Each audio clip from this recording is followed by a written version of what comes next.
आव्हान आहे।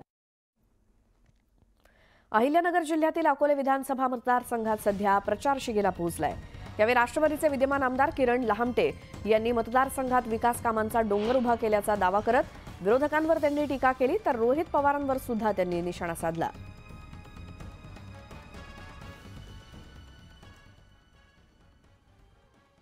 20 तारखेची वाट पाहू नये, फक्त बटन दाबायचं। निकाल घोषित आहे की किरण लामटेचा हा विजय म्हणजे जनतेचा विजय आणि त्याने जनतेने हा निवडणूक हातात घेतली। त्यामुळे प्रचार तसा पाहताना काही जणांचे भोंगे वाजले असतील, काहींनी दारू वाटली असेल, काहींना पैशाचा पाऊस पडला असेल, काही इकडं तिकडं, परंतु जे काही लोकशाहीला अपेक्षित आहे त्याप्रमाणे आम्ही प्रचार केला, 5 वर्ष काम केलं।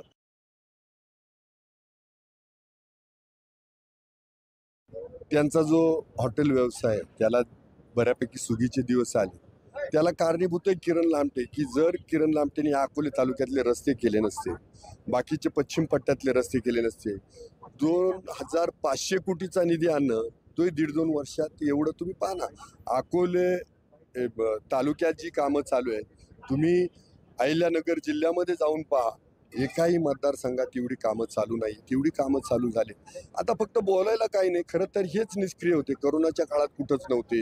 आता 3 महिन्यापूर्वी जाग आली आणि सांगायला लागले की आमच्या घरचं स्वप्न आहे ना, आम्हाला आमदार करा। असं कोणाचं स्वप्न असून काही होत नाही।